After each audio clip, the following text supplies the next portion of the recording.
साल 2025 में 6-7 महीने ही बचे हैं मैम। क्या कौन कौन से ग्रहों का गोचर होगा और आम लोगों पर क्या असर पड़ेगा इसका? आम लोगों पर ये असर पड़ता है। मज़े की बात यह है कि 2025 में जो जो हो रहा है, मैंने तो अपने इस जीवन में इतना वो चीज़ कभी नहीं देखी। जैसे मैं तुम्हें बताती हूँ कि 14 मई को बुध अपना राशि परिवर्तन करने जा रहा है, मीन राशि में से निकलकर अब वो जा रहा है मेष राशि में, जो कि 12 की 12 राशियों को और खासकर कि स्टूडेंट्स के लिए बहुत उथल पुथल वाला समय होगा। अच्छा भी होगा, मेष राशि के लिए बहुत अच्छा होगा। वहीं पर 19 तारीख को राहु और केतु अपना राशि परिवर्तन करने जा रहे हैं, जहां पर मैं आपसे बोलूं केतु सिंह राशि के अंदर जा रहा है और राहु की अगर मैं बात करूं तो वो कुंभ राशि के अंदर जा रहा है और ये यहाँ पर अगले 18 महीने तक रहेंगे। ये एक बड़ा गोचर है। उसके बाद गुरु अपना राशि परिवर्तन करने जा रहा है, वो भी एक नहीं 3-3 बार। गुरु ग्रह इस वक्त वृषभ राशि में है, जहां से वो मिथुन से कर्क, कर्क से वापस मिथुन में आएंगे।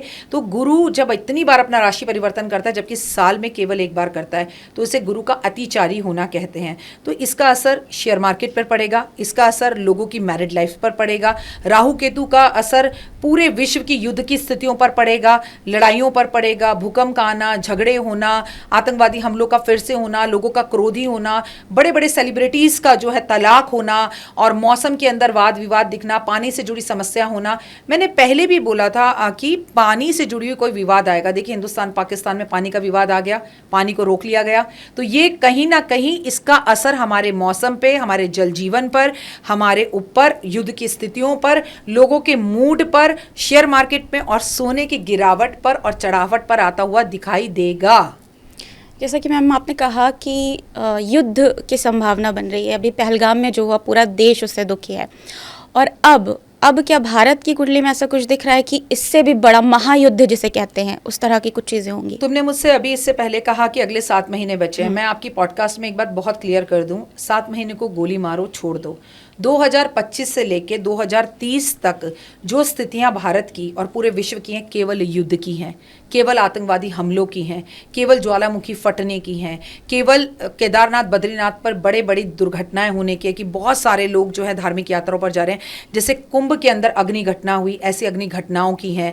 जैसे मौसम के बदलने की, गर्मी में सर्दी, सर्दी में गर्मी, ऐसी वाली हैं। जैसे पहाड़ के खिसकने की हैं, जैसे बादल के फटने की हैं, जैसे बस की खाई में जाने की हैं। 2030 तक युग बदलने का साल है। अभी तुम मुझसे ऐसे बात कर रही हो, ये इतने बड़े बड़े माइक लेकर हम बात कर रहे हैं, तब कुछ टाइम बाद तुम देखना विद इन ए 5 ईयर्स ये माइक शाइक लाइट वगैरह किसी की जरूरत नहीं होगी। बस एक बटन हम दबाएंगे और पूरा पॉडकास्ट रिकॉर्ड हो जाएगा। टेक्नोलॉजी इतनी आगे बढ़ जाएगी कि हमें ये सब चीज़ें, इन सब चीज़ों का कोई वजूद नहीं रहेगा। आपको मैं बताऊं कि युद्ध की स्थितियां अगले 5 साल तक ज़बरदस्त हैं। केवल भारत पाकिस्तान की नहीं, चाइना पाकिस्तान की भी, चाइना भारत की भी, चाइना और भारत और पाकिस्तान की भी, और अनेक अलग अलग देशों की भी।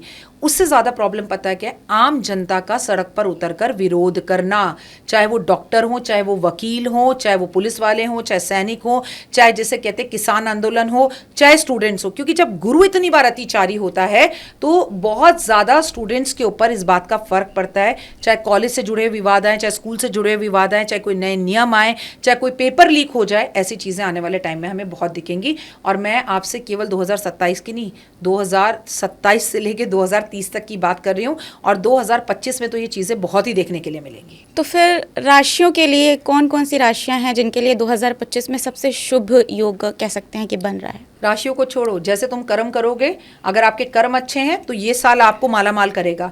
अगर मैं आपसे कह दूं कि वाह मेष राशि के लिए साल बहुत अच्छा है, तुम सोकर 12 बजे उठ रहे हो, तुम भाई का सम्मान नहीं कर रहे हो, तुम इंसान को इंसान नहीं समझते हो, किसी की इज्जत नहीं करते हो, तुम क्या कर लेगी मेष राशि और क्या कर लेगा अच्छा समय? बेटा एक बात बताऊं, हर 12वें इंसान की मेष राशि, हर 12वें इंसान की वृषभ राशि है। लेकिन दिल पर हाथ रखकर बोलो, क्या हर 12वें इंसान के साथ वही हो रहा है जो पहले इंसान के साथ हो रहा है? नहीं। हम राशियां पढ़ते हैं, देखते हैं, बहुत अच्छी बात है, लेकिन हम ये एप्लीकेबल करते हैं कि ओह आज बोला है मेरी लॉटरी लगेगी तो मेरी लॉटरी लग जाएगी। क्या हुआ? आपने सुना और अपने जीवन में उसको उतार लिया, तो आप उस दिन आप बड़े फुल ऑफ रहेंगे, अरे आज तो मुझे इंक्रीमेंट मिलेगा, अरे आज मुझे। क्या हुआ? आपकी सोच को, आपने उसी तरह की एनर्जीज को अपने पास बुलाया, तो आपके साथ वही हो गया। वहीं पर मैं लिख दूं मेष राशि वाले सावधान आज एक्सीडेंट होगा, तो आप गाड़ी में बैठते कहेंगे ओह राखी जी ने कहा आज एक्सीडेंट होगा, राखी जी ने कहा, आप खुद जाके मार देंगे। तो मैं आपसे एक बात कहूंगी, आपको मैं कुछ चीज़ें बताती हूँ जो जानना लोगों के लिए बहुत ज़रूरी है। इस वक्त कुंभ राशि में मीन राशि में और मेष राशि में शनि की सारसती चल रही है। शनि से डरिए मत, शनि की सारसती कुछ नहीं कहती, वो एक न्यायाधीश है। जैसे आप कर्म करते हैं शनि आपको वैसा फल देता है। वहीं पर अगर मैं बात करूं सिंह राशि की और धनु राशि की, इन पर शनि की ढैया चल रही है। जाता हुआ शनि जो है बहुत कुछ देता है, मालामाल करता है। और मेष राशि वालों के जीवन में अभी पहला चरण है, तो उनका सपना पूरा करेगा। और बाकी की बाकी राशियों पर भी, मैं तो आपको आपकी राशि नहीं भी पता, आप नाम राशि देख रहे हैं, आप चंद्र राशि देख रहे हैं, उसे छोड़ दीजिए।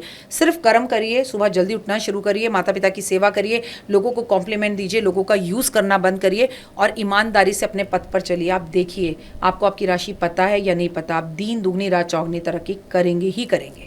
शनि की बात की आपने, शनि से लोग बड़ा डरते हैं, तो डरने की ज़रूरत है? जो गलत करते हैं वही शनि से डरते हैं। कलयुग के अंदर सबसे बड़ा ग्रह अगर कोई है तो वो शनि ही है।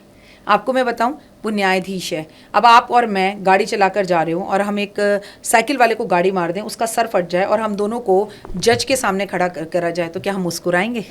नहीं, ऑब्वियसली हम दोनों को डर लगेगा कि अब हम अंदर ना चले जाएं, हमारी बदनामी ना हो जाए, जज साहब पता नहीं क्या सुना देंगे। इसीलिए लोगों को शनि से डर लगता है। और मज़े की बात बताऊं, मुझे तो शनि से प्यार है। डरते वही हैं जिनके कर्म खराब हैं। आप डर कर अगर शनि की पूजा कर रहे हैं और शनि की सारसती में आकर शनि की पूजा कर रहे हैं तो व्यर्थ है। अगर शनि की पूजा करनी है तो पहले से करें। शनि क्या कहता है आपसे, आकर 2 लीटर तेल मेरे पे चढ़ा दो मैं खुश हूँ? नहीं। मैडम जब सब्जी लेने जाती हो तो सब्जी वाले से कहती हो टमाटर मैडम 40 रुपए किलो। हाय 40, पीछे वाला तो 20 दे रहा था। नहीं नहीं नहीं, 30 में दे, 2 एक्स्ट्रा दे, हरी मिर्च दे, मिर्च दे, प्याज दे, फ्री में दे। क्या आप दिल पर हाथ रखकर बोलो, जब आप किसी भी पीवीआर में पिक्चर की टिकट करवाने जाती हो, क्या एक बार भी उस पिक्चर के टिकट वाले को बोलती हो कि टिकट के पैसे कम कर? जब आप फ्लाइट की टिकट बुक कराती हो, ऑनलाइन बुक कराती हो, क्या ऑप्शन है हाँ भैया जरा इसके पैसे कम कर लेना? हमारे पास तो नहीं है पैसे। वो एक गरीब सब्जी वाला जो अपनी नींद खराब करके 4 बजे मंडी जाकर आपके घर के दरवाजे तक, आपके मोहल्ले तक आपको सब्जी ला के दे रहा है, आप सुबह सुबह उस गरीब से ये कह रही हैं पैसे कम कर, धनिया फ्री में दे, मिर्च फ्री में दे। फिर कहती है बुद्धि काम नहीं करती, फिर कहती है मैं सामान रख रख कर भूल जाती हूं। अरे फ्री का धनिया खाओगी तो सामान रख रख कर ही भूलोगी। क्यों हम उस गरीब को तंग करते हैं? शनि है, शनि से डरने की जरूरत नहीं है, ये कर्म है। आप किसी रिक्शा में बैठ के जा रहे हो, उस रिक्शा वाले को चलाती हुई तेज आंधी भरी तूफान की धूप में भी वो आपको आपकी मंजिल तक पहुंचा रहा है। बताओ कौन है वो? कृष्ण है वो। अर्जुन ने युद्ध नहीं लड़ा था, रथ चला था। कभी आपने अपने ड्राइवर को कृष्ण समझा? कभी आपने किसी रिक्शा चलाने वाले को कृष्ण समझा? समझ कर देखिए। हाँ भैया कितने पैसे? 10-20 रुपए देके कहे जा चाय पी लेना। उसके चेहरे पर जो मुस्कान आएगी ना, वो कर्म है। करना कौन चाहता है? हम सिर्फ जो कमज़ोर है उसी को दबाते हैं। अभी यहाँ से अगर अमिताभ बच्चन जी गुजरे तो तुम और मैं भाग कर कहेंगे सर सर सर एक सेल्फी, राइट? इसी स्टूडियो का बाथरूम साफ करने वाला बंदा गुजरे और हमसे वो ये कह दे सेल्फी, तो शायद हम ऊपर से लेके उसे नीचे तक जज करेंगे, ओह इसके पास से बदबू आ रही है, इसने झाड़ू पकड़ी हुई है। ये कर्म है। मतलब वो मुझसे बोले तो मैं तो उसका हाथ पकड़ के फ़ोटो खिंचवा लूँगी, क्योंकि वो मेरे लिए काम कर रहा है। मैडम कभी गटर में उतर कर देखिए, गटर को साफ कर कर देखिए, समझ में आ जाएगा। सारी बातें छोड़ो, कभी अपने ही घर का बाथरूम का पॉट धोकर देखो, तो अपने घर के बाहर सफाई करने वाले उस सफाई कर्मचारी से प्यार ना हो जाए तो मेरा नाम बदल देना। कभी अपने ही घर की डस्टबिन को धो के देखो, अगर उल्टी ना हो जाए तो मेरा नाम बदल देना। अगर अब भी आप नहीं बदले तो कब बदलोगे? ये लोग जो हमारी सेवा कर रहे हैं, सेवादार हैं, एहसानमंद हुए इनके और इनके पैसे ना काटें। आज भी आपके ड्राइवर की सैलरी सबसे कम होती है। वो गार्ड जो पूरी रात जागता है और आप सोते हैं 200 घर की सोसाइटी के अंदर, उसकी सैलरी 4000 होती है। दुख का विषय है, सोचने का विषय है कि हर घर का एक व्यक्ति अगर उसे 50 रुपये भी दे दे एक्स्ट्रा तो उसका घर भी चल जाए, कर्म भी हो जाए, शनि पे तेल चढ़ाने की भी जरूरत ना पड़े। सोच की बात है।